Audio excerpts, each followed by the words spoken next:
The desert stretched wide and endless beneath the dying sun, its sands glowing gold as if the earth itself was on fire.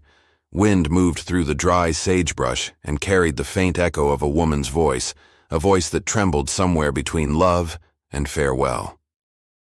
Her dress, simple and worn from the dust of frontier life, clung to her frame in the evening wind. Across from her stood a tall, broad-shouldered Apache warrior, his dark hair brushing against his shoulders, his chest bare, marked with the faint scars of a life spent surviving the unforgiving land. His eyes, fierce yet filled with sorrow, met hers in silence. The world seemed to still between them, the mountains on the horizon, the faint sound of horses, the low hum of the desert wind, all waiting for what neither of them could say aloud. He took a slow step toward her, his shadow stretching long in the red dust. She didn't move. Her hands trembled slightly, not from fear, but from the weight of everything left unsaid. For months, their worlds had collided in a fragile balance of trust and defiance, two souls from opposite sides of an unforgiving frontier. She had been a settler's daughter, alone after the raids that took her family. He had found her, half-starved, hiding in the remains of a burned cabin, and instead of ending her life, he had offered her water. From that moment on, everything she had been taught about his people began to unravel. Now, standing beneath the vast open sky, she saw not the enemy her world had warned her about, but the man who had carried her through storms, who had risked the wrath of his own people to keep her safe. His voice, deep and rough from years of silence, finally broke the air between them. "May I hold you?" he whispered, his tone so low it seemed the earth itself might swallow the words before she could answer. For a moment she couldn't breathe, her lips parted but no sound came out. He took another step, his hand rising halfway before he stopped himself. The look in his eyes told her what his words did not, that he already knew this was goodbye. He turned, slowly, as if every motion carved another wound in his chest. His people were waiting in the distance, their horses restless, their eyes watching. To stay meant war. To leave meant breaking something deeper than love. She called his name softly, the sound trembling through the wind. He stopped, his back still to her, his shoulders tense. "You said you would never leave," she whispered. He didn't turn around. The silence between them stretched, heavy and unbearable. Then he said, "I keep my word, but I must protect you from what's coming." Those words cut through her like a knife. The land had been restless for weeks. White soldiers building forts, settlers arming themselves, and the Apache warriors preparing for what they called the inevitable. She had heard the stories from both sides. Each blamed the other. Each was ready to fight. And caught between them stood the only two who had tried to stop the fire from spreading. The Apache warrior had once been feared across the territory, a shadow in the night, known for striking fast and disappearing into the mountains. Yet, with her, he had been gentle, patient, almost uncertain. He had shown her the hidden springs where the desert came alive, had taught her how to read the tracks of coyotes, how to move silently through the sand, and how to listen, to the wind, to the earth, to the things that could not be spoken. In return, she had told him about the world beyond the desert, of towns and steeples and the sound of pianos in the night. He had listened as if it were a dream he could never touch. But dreams had no place in the borderlands. The world around them was changing, and both knew there was no path for them to walk together. She had seen the anger in his eyes when soldiers passed near the valley. He had seen the fear in hers when the Apache drums echoed from the hills. Still, every night they had found each other under the same stars, building something fragile and forbidden in the silence between gunfire and sunrise. As he began to walk away now, she felt her chest tighten. The wind caught her hair and swept it across her face, but she didn't move to brush it away. She watched him until he was only a dark shape against the gold horizon. Every step he took felt like the world pulling apart. She wanted to call out again, to tell him she didn't care about the laws of men or tribes or blood. She wanted to say that she would go with him, live among his people, face whatever came. But fear held her still, the fear of the world, of what would happen if she followed her heart into a war that neither could win. He stopped one last time and turned his head slightly, just enough for her to see his profile in the fading light. "If they come here," he said, "don't fight. Don't run. Trust the wind. It will guide you." Then, without another word, he walked into the desert until the dusk swallowed him whole. Her knees gave way, and she fell into the dust, tears streaking her face. The land that had once felt so empty now seemed cruelly alive, with memory, with silence, with everything they had built and lost. She looked at the footprints he left behind, knowing the wind would soon erase them. Yet deep down, she felt they would never truly vanish. Somewhere beyond the mountains, he would carry her memory, just as she would carry his. That night she stayed awake by the dying fire. Coyotes cried in the distance, and the stars glimmered cold and far above. She replayed every moment, the way he had shielded her from the storm, the first time his hand brushed against hers by the river, the way his laughter sounded when he had forgotten for a moment that they were enemies. Each memory felt like a promise, broken, but not gone. Before dawn, she heard horses. The sound came from the north, steady, determined. Soldiers. She could see the dust rising in the early light. Her heart pounded. They would find the trail, the tracks, the signs that an Apache had been here. If they suspected her of helping him, they would not show mercy. She rose quickly, scattering the ashes of the fire and wiping the tracks from the dirt. Then, without thinking, she ran toward the ridge where he had disappeared hours before. The desert air was cold against her skin, her breath ragged, but she didn't stop.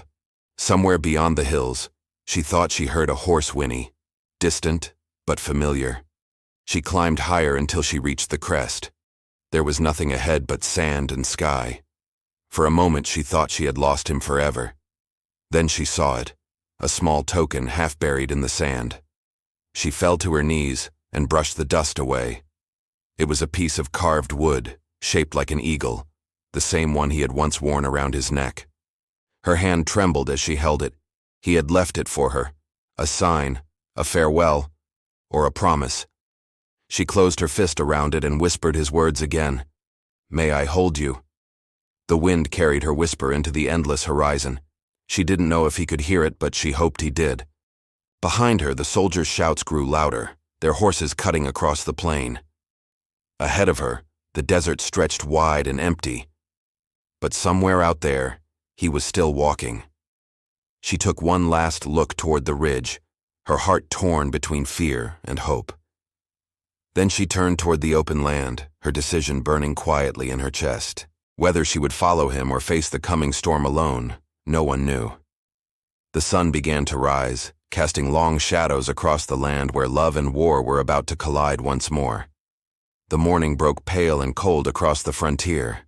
The wind carried a thin mist of sand over the open plain, whispering through the dry brush and rattling the bones of a land too old to forget. She stood where he had left her, the wooden carving clutched tight in her hand, the dawn light painting her face in shades of gold and sorrow. Behind her, the sound of marching boots and neighing horses grew louder, closer. Every instinct told her to hide, but her heart wouldn't move. Not yet.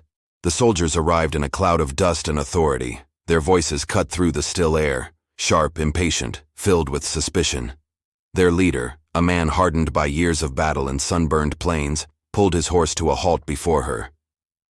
"You're a long way from the settlement," he said, his tone neither kind nor cruel.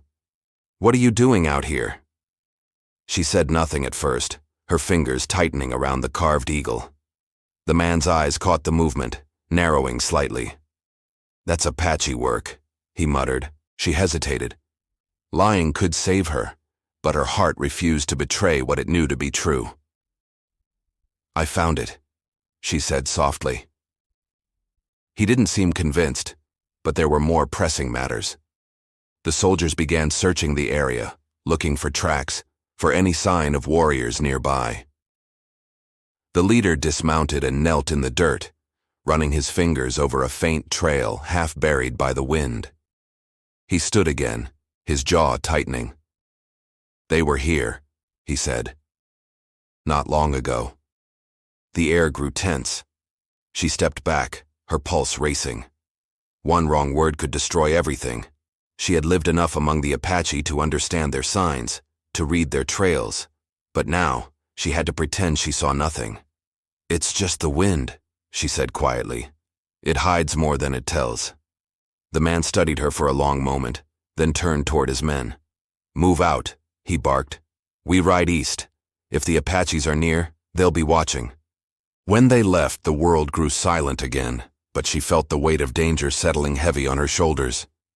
If they discovered she had helped him, if anyone found out, she would be branded a traitor to her kind. And yet, every time she closed her eyes, she could still feel his presence, the warmth of his hand, the calm in his voice. She had not known love could hurt this way, sharp and quiet like a blade pressed against the heart. She walked back toward the cabin she had built with her father years ago, when the land still felt like a promise. The small wooden structure sat between two cottonwoods, overlooking the river that now ran low and brown. Inside, the walls were lined with her father's tools, his rifle still hanging above the hearth. He had believed in taming the land, in building fences where the wilderness roamed free. He had died believing the Apache were the reason civilization could not take root. But she had learned otherwise. The real war wasn't between people. It was between pride and understanding, between the hunger for land and the right to belong. That night, she lit a small lamp and unwrapped the eagle carving again. The wood was smooth, darkened by time and sweat. She ran her fingers over the edges and felt the small markings he had carved along its wings. Apache symbols, words she couldn't read, but somehow understood. She held it close to her chest and whispered, "I'll wait." Days passed, though the line between them blurred. She kept to herself, avoiding the patrols that crossed the valley. Rumors spread through the settlements, rumors of Apache raids, of soldiers ambushed near the canyon, of a mysterious leader whose eyes burned with vengeance. She knew who they meant. Each story twisted him further from the truth. To them, he was a savage. To her, he was the only man who had ever shown her mercy.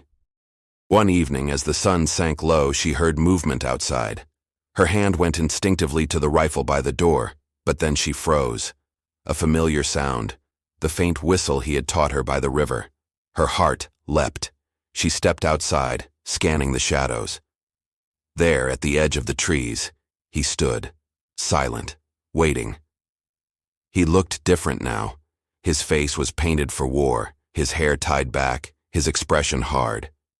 Yet when his eyes met hers, the world seemed to soften again. She walked toward him, her breath catching in her throat. "You shouldn't be here," she said. He looked past her toward the cabin, scanning the open land. "Neither should you," he answered. "The soldiers are searching every homestead. They say the white woman who helped an Apache will hang if they find her." "I didn't help you," she said, her voice trembling. "I loved you." He turned his face away, his jaw tightening. "Love does not stop war." "Maybe not," she whispered, "but it makes it harder to fight." He stepped closer, close enough that she could smell the earth and smoke on his skin. "I told you to stay away from me," he said. "There will be blood. My people are done hiding. They will strike at dawn." Her eyes widened. "You can't," she said. "The army is ready. They're waiting for you. If you fight, they'll wipe your people out."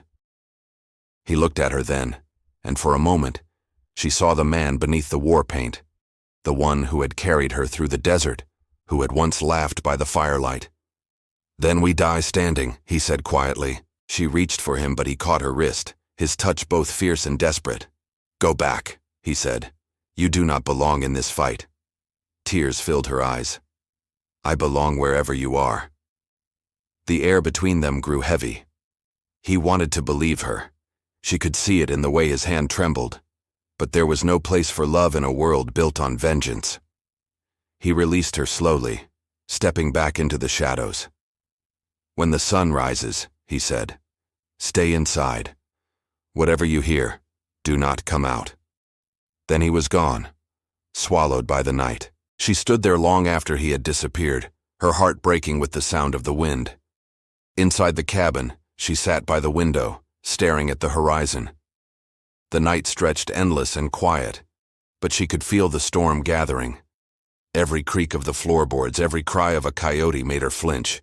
When sleep finally came, it was filled with fire and blood and his voice whispering her name. At dawn, the world exploded. Gunfire cracked across the valley, and the earth trembled with the thunder of horses. Smoke rose from the hills in black spirals. She ran to the window and saw flashes of movement, soldiers charging, arrows flying, men shouting. The air smelled of dust and fear. She pressed her hands against the glass, searching for him among the chaos, but there was nothing but smoke. The fighting moved closer. Bullets tore through the trees. Her hands shook as she reached for her father's rifle. She didn't know who she would use it against, the soldiers or the warriors. She only knew she couldn't stand by and watch.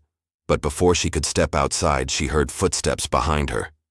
She turned sharply, her heart in her throat. A wounded Apache stumbled through the door, his side bleeding, his face pale. She recognized him, one of the young men who had often watched her from a distance when she stayed near their camp. He looked at her with pain and disbelief. "You," he gasped. "You are the woman he speaks of." Her voice broke. "Where is he?" The young warrior sank to the floor, his breath ragged. "He fights," he whispered. "He fights for you." Her knees gave way, and she knelt beside him, pressing cloth against his wound. Outside, the world burned. She could hear the soldiers shouting orders, the cries of the wounded, the thunder of retreat. She wanted to run to him, to find him before it was too late, but the dying man's hand clutched her arm.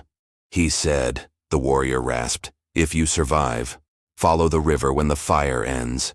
She looked at him, tears spilling down her face. "Will he come back?" The man didn't answer. His eyes drifted toward the ceiling, then stilled. The sound of gunfire grew louder, the walls trembling with every blast. She rose slowly, her heart caught between fear and faith. She looked once more at the eagle carving on the table, its wings outstretched as if waiting for flight. Then she turned toward the door, the choice before her as vast as the desert itself. She didn't know if he was alive. She didn't know if love could survive a world built on war.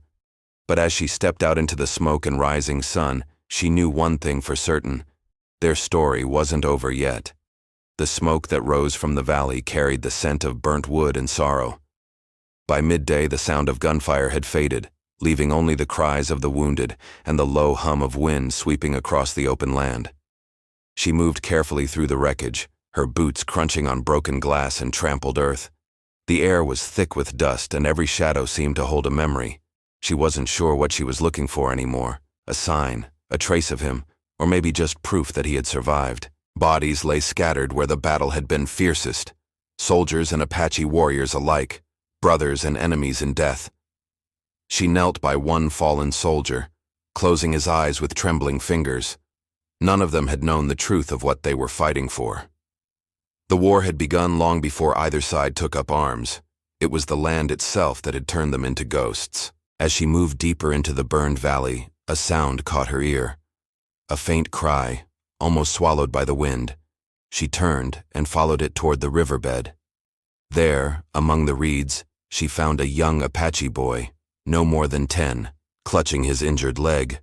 His eyes widened in fear when he saw her, but she raised her hands gently. "It's all right," she said softly. "I won't hurt you." The boy stared at her for a long moment before nodding. His face was streaked with dirt and tears. She tore a piece from her dress and wrapped his wound, her hand steady even though her heart was breaking. When she asked him where the others had gone, his voice was barely a whisper. "They took him," he said. "Your man. The white soldiers. They took him north." Her breath caught. "He's alive?" The boy nodded weakly. "He told me to tell you. He said you must follow the river when the fire ends." The words hit her like a spark in the dark. She helped the boy to his feet, but before she could decide what to do, a distant rumble echoed through the valley. Hoofbeats. Fast. Approaching. Soldiers again. She glanced around, searching for a hiding place, and spotted the hollow beneath a fallen tree. She pushed the boy inside and pressed a finger to her lips. "Don't make a sound," she whispered. The riders appeared moments later, their uniforms caked with dirt, their faces grim.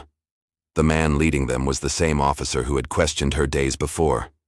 He dismounted, scanning the ground with sharp eyes. "Someone's been here," he said. His gaze swept the area, landing on her. "You. I should have known you'd come back." She steadied herself.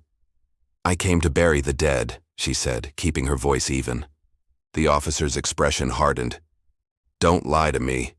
We tracked an Apache north through the canyon. Tall, long hair, painted for war. He's wounded, but not dead yet.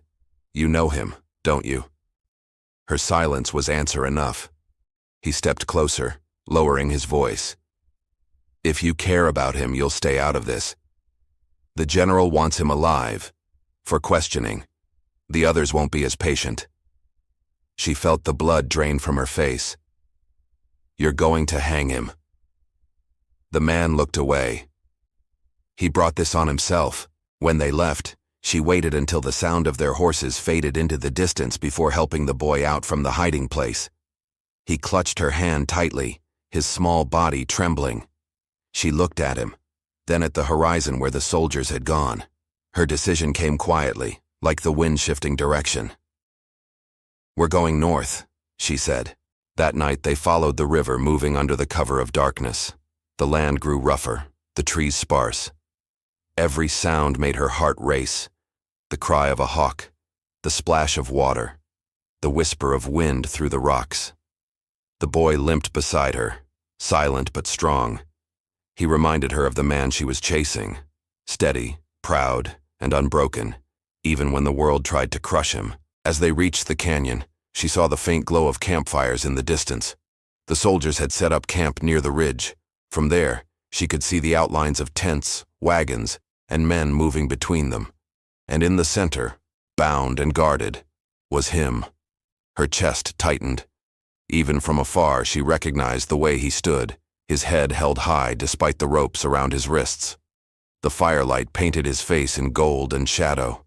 He looked tired, but unafraid. One of the guards struck him when he refused to speak, but he didn't flinch. She pressed a hand to her mouth, fighting back tears. The boy tugged at her sleeve. "They'll kill him at sunrise," he whispered. "Unless we help." She looked around, her mind racing. There were too many soldiers for a fight, too few shadows to hide in. But she couldn't walk away. Not again. She waited until the camp grew quiet, then crept closer, using the rocks for cover. The boy followed, light on his feet despite his limp. They reached the edge of the camp where the horses were tied. She saw a knife lying near one of the wagons. If she could get close enough, she might be able to cut the ropes. She took a deep breath and stepped into the open. Every second felt like an eternity. The guard by the fire had started to nod off, his rifle resting on his lap. She moved silently, the sand muffling her steps. When she reached the wagon, she crouched low, her fingers brushing the knife's handle. She looked toward him. He was watching her now, his eyes widening slightly in disbelief. She pressed a finger to her lips, and for a moment, something passed between them. Hope. Fragile and fierce. But before she could move closer, the sound of footsteps shattered the silence. A soldier emerged from the shadows, his lantern swinging. The light fell on her face. "Hey!" he shouted. She bolted toward the river, the boy close behind. Gunfire erupted, bullets tearing through the air. She stumbled over a rock but didn't stop. The Apache warrior shouted her name, his voice echoing through the canyon. For a heartbeat, she saw him break free, throwing himself at the guard. Then the soldiers swarmed him, dragging him back down. She and the boy dove into the river, the cold water shocking her lungs. They let the current carry them downstream until the shouts faded. When they finally crawled out onto the muddy bank, she collapsed, gasping. Her hands shook violently as she looked back toward the ridge. The campfires burned brighter now, and she could hear the faint sound of drums, slow, deliberate, a sound that carried through the night like a warning. The boy sat beside her, clutching his arm. "They'll come after us," he said. She nodded. "Then we have to move fast." The moon rose high above them as they followed the river deeper into the wilderness. She knew they couldn't outrun the soldiers forever. But she also knew she couldn't leave him behind. Somewhere in the distance, the drums changed rhythm.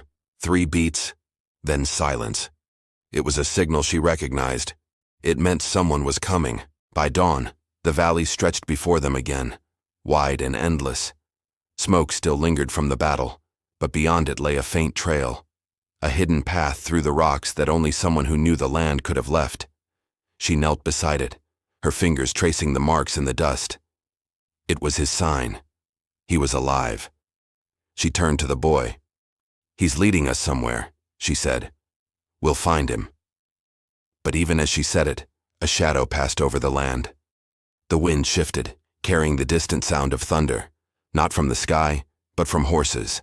The soldiers had found their trail. Her heart pounded. The boy grabbed her hand. "What do we do?" he asked.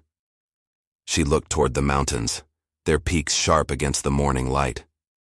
"We run," she said, "and we pray the river remembers him better than the world does." Behind them, the sound of pursuit grew louder, echoing across the open desert like the heartbeat of fate. The story of the woman and the Apache was far from over, and the land itself seemed to hold its breath, waiting to see who would survive the next dawn. The morning light crept over the jagged cliffs, painting the world in shades of gold and ash. Her dress clung damp to her skin, her boots heavy with river mud, and the boy beside her limped, but refused to slow down. The sound of horses still echoed behind them, faint but growing louder with each passing moment. They didn't dare speak. The desert stretched wide and unforgiving, every shadow a possible danger, every gust of wind carrying whispers of pursuit. The only thing keeping her moving was the faint trail she followed, marks in the sand left by a man she refused to lose. The sun rose higher, burning away the mist and leaving nothing but open land. She knew they couldn't outrun soldiers forever. The boy's breathing had turned shallow, his wound reopening.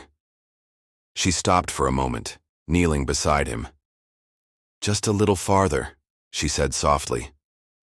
He nodded, too tired to speak. His face was pale, but his eyes burned with the same quiet fire she had seen in the Apache warrior, the same will to survive against a world that gave them no mercy. They reached a small ridge by noon, a stretch of high rocks overlooking the valley below. From there, she could see the dust rising in the distance. Soldiers, their horses moving fast. Her heart pounded. "We can't stay in the open," she whispered. She scanned the area and spotted a narrow canyon to the west, its walls carved deep by centuries of wind. It was their only chance. They scrambled down into the canyon just as the first riders appeared on the ridge. She pressed the boy against the rock face and held her breath. Voices echoed faintly, men shouting orders, rifles clattering. She closed her eyes, praying the canyon's shadows would hide them.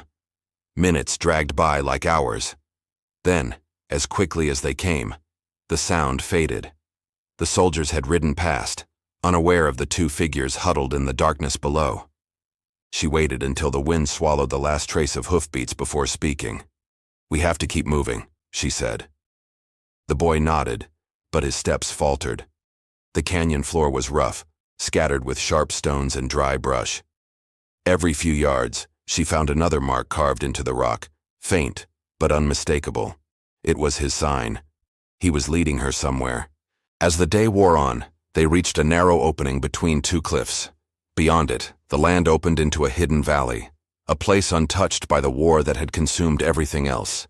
The air was cooler here, the sound of water faint but real. A small spring trickled through the rocks, feeding a patch of green. She knelt beside it, cupping water to the boy's lips.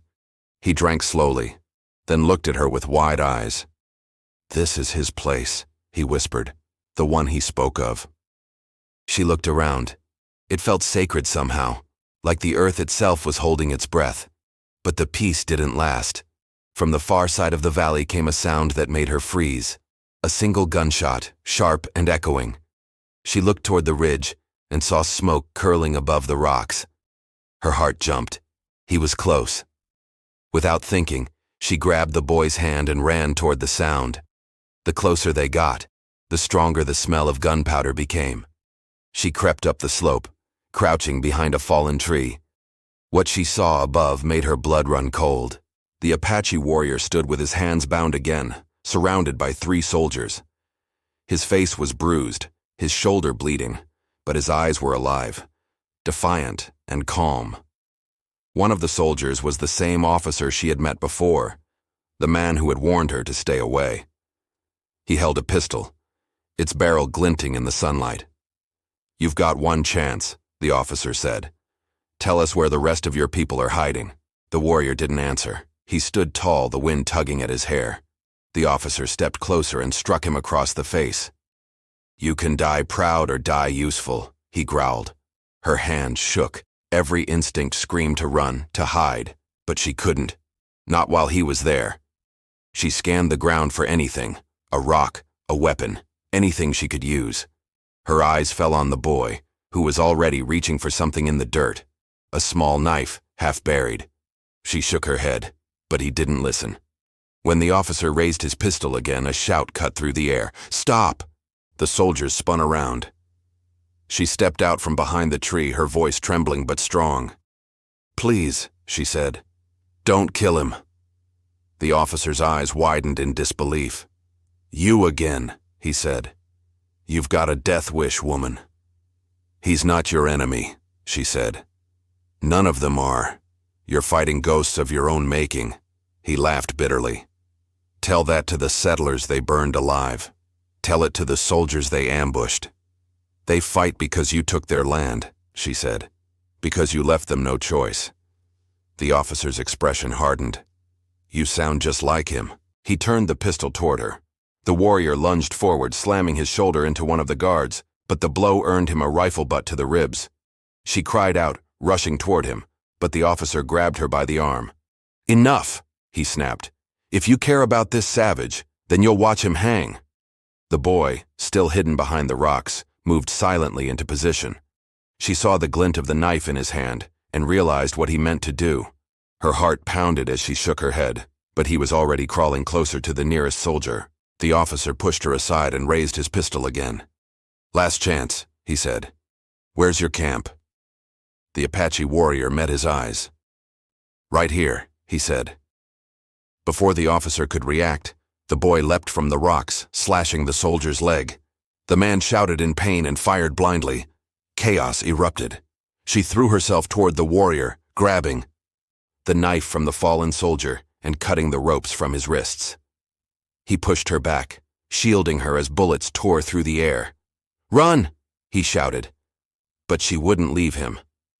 Together they ducked behind the rocks as the officer fired again. The sound echoed across the valley, deafening and final. The boy crouched beside them, his small hands shaking. Smoke filled the air, and for a moment, all she could see were flashes of light and shadow. Then the shooting stopped. Silence settled over the canyon, heavy and absolute. The officer stood on the ridge, his pistol still raised. "You can't run forever," he said. "Even if I don't kill you, someone else will." The warrior stepped forward, his body tense. "Maybe," he said. "But not today." He moved fast, grabbing a fallen rifle and firing once. The officer staggered back, clutching his shoulder. The shot sent a flock of birds into the air, their wings cutting across the sky like shattering glass. "Go!" he shouted again, turning toward her. "Take the boy and follow the river." "I'm not leaving you," she cried. He looked at her, his eyes softening even through the chaos. "You have to. They'll send more. You can't be here when they come." Before she could answer, another shot rang out from somewhere above. The ground exploded near her feet, sending a spray of dust into the air. She stumbled, falling against him. He caught her, his arm steady, his heartbeat fierce against her cheek. For a second, time stood still. The world reduced to the sound of their breathing, the heat of his body, the truth they had never spoken. Then he pulled away, his hand brushing her face. "If I don't come back," he said quietly, "remember what I told you. Trust the wind." She reached for him, but he was already gone, running toward the ridge where the soldiers regrouped. The boy tugged her arm, his voice trembling. "We have to go." Tears blurred her vision as she turned toward the river. Behind her, the valley roared with gunfire once more. The sound followed her as she ran, echoing through the canyon walls like thunder. Every shot tore through her heart, every cry reminding her how fragile hope could be. She didn't look back. She couldn't. When she finally reached the bend in the river, she stopped and turned her face toward the wind. The smoke rose higher now, thick and dark, curling into the sky. She waited, her chest heaving, praying to see him emerge from the dust. But the valley remained silent. The boy stood beside her, eyes wide with fear and awe. "Will he find us?" he asked. She swallowed hard. "He will," she said, though her voice trembled. "He promised." The wind stirred then, brushing against her face, carrying with it the faintest whisper. Familiar, gentle, almost human. She closed her eyes and let the sound fill her. Somewhere out there, the man she loved was still fighting, still alive. But as the sun began to sink behind the mountains, the world around her held its breath, waiting for what would come next. The war was not over. Love and death were marching toward the same place, and the desert itself seemed to know that the final reckoning was near. The last light of day faded behind the mountains, leaving the valley wrapped in a quiet that felt heavy and endless. The smell of smoke still hung in the air, but the sound of gunfire had finally gone. She stood by the river's edge, her hands trembling, her dress torn and streaked with dirt. The boy sat nearby, silent and pale, staring into the water that shimmered faintly under the first stars. Every part of her wanted to believe he was still alive, that somehow he would walk out of the dust and take her hand again. But the silence around her felt like a warning that the world had changed forever. The night deepened, and the cold crept in. She built a small fire under the shelter of the rocks, feeding it with dry branches and bits of sagebrush. The flames flickered, throwing soft light across the boy's face. He looked older now, as if the day had stolen something from him that he would never get back. When he finally spoke, his voice was small but steady. "Do you think he's still fighting?" She stared into the fire, her throat tightening. "He's never stopped," she said softly, "not even when the world told him to." The boy nodded slowly, curling closer to the warmth. She reached for the eagle carving hanging around her neck, the one he had left behind. Its surface was worn smooth from her hands. She traced the carved wings with her thumb, feeling the weight of the promise they carried. He had once told her that an eagle never truly leaves the sky. It only rides the wind until the storm passes. By dawn, the fire had burned to ash. The boy was asleep, his small frame wrapped in her shawl. She stood and looked toward the east, where the first rays of sunlight painted the world in muted gold. The smoke over the valley had thinned, but the land was scarred. She knew she couldn't stay there any longer. The soldiers would return, and the war that had taken so much would not stop for grief. She gathered what little they had and began walking north, following the river as he had told her. The journey was slow. The land stretched wide and empty, broken only by the sound of wind and the cry of distant hawks. Each step carried her farther from what she had known and deeper into the wild he had loved. The boy followed without complaint, his eyes always searching the horizon as if expecting to see him appear. For 2 days, they walked through canyons and over rocky plains, drinking from the river when they could, sleeping beneath the stars when night came. On the third morning, the boy stopped suddenly and pointed ahead. "Look," he said. Across the ridge, smoke rose again, but this time it wasn't black from burning. It was white, thin, and curling upward in a steady column. She felt her heart race. It was a signal. She knew that kind of smoke. It was how the Apache called to one another from miles away. They hurried toward it, climbing the slope until the ground leveled out into a small clearing surrounded by pines. There, near the edge of the trees, stood a group of figures, women, children, and a few older men. The moment they saw her, they froze. One of the women stepped forward, her face wary but curious. The boy called out in their language, words that tumbled from his lips in a rush. The woman's expression softened, and she nodded slowly. Then, from the shadows behind them, another figure stepped out. Her breath caught. It was him. He was wounded, his arm bandaged, his movements slow, but he was alive. When their eyes met, the world seemed to fall away. She ran to him, the eagle carving bouncing against her chest. He caught her in his arms, holding her tight against him. For a moment, neither spoke. The sound of the river, the wind in the pines, the cries of the people around them, all faded into silence. "I thought I lost you," she whispered. "You can't lose what the wind carries," he said quietly, his voice rough with exhaustion. She pulled back just enough to see his face. There were new scars there, and his eyes held the weight of everything they had survived.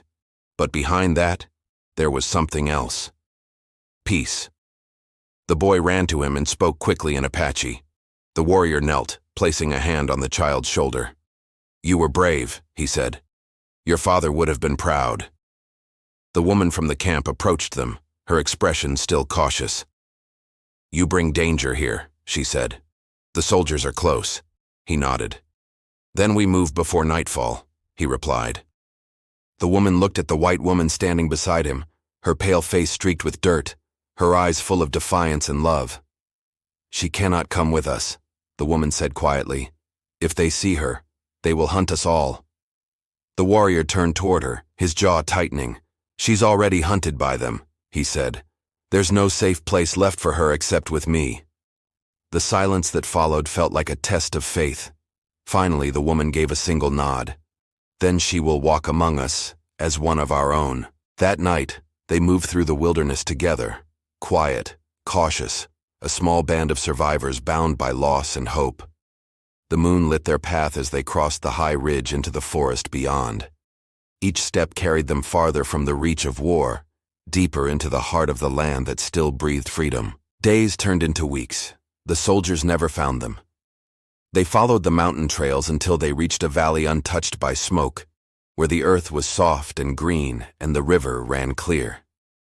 The tribe began to rebuild their lives there, tending small fires, hunting, singing to the sky at dawn. She helped where she could, learning their ways, her hands growing rough from work. The boy recovered his strength and often sat by the river, listening to the old men tell stories of their people, and at night when the world went quiet, she would sit beside the warrior under the stars. He rarely spoke of the war or what they had lost. Instead, he told her about the land, the mountains that guarded the north, the streams that carried fish in spring, the wind that carried the voices of those who came before. She listened to every word, knowing that someday those memories would be all that remained. As the seasons changed, so did she. Her hair grew lighter in the sun, her skin darkened by the wind. She no longer looked like the frightened woman who had once lived behind fences and wooden walls. She belonged to the open now, to the wild places where love was not spoken, but lived. One evening, when the air was cool and the sky glowed orange with sunset, he handed her something wrapped in leather.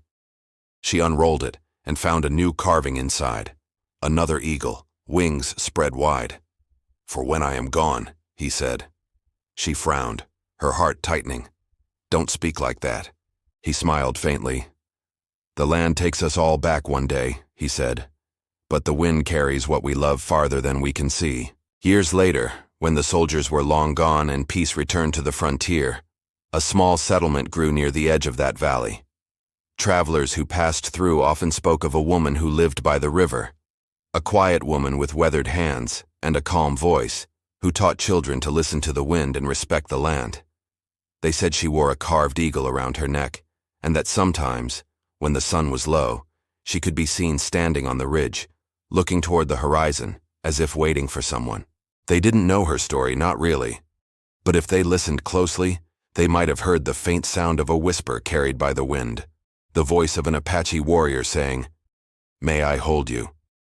And somewhere in that quiet valley, where love had once stood against the fires of war, his promise still lingered, woven into the wind, the river, and the hearts of those who remembered what it meant to belong, not to a world divided by walls, but to one where love and freedom shared the same breath.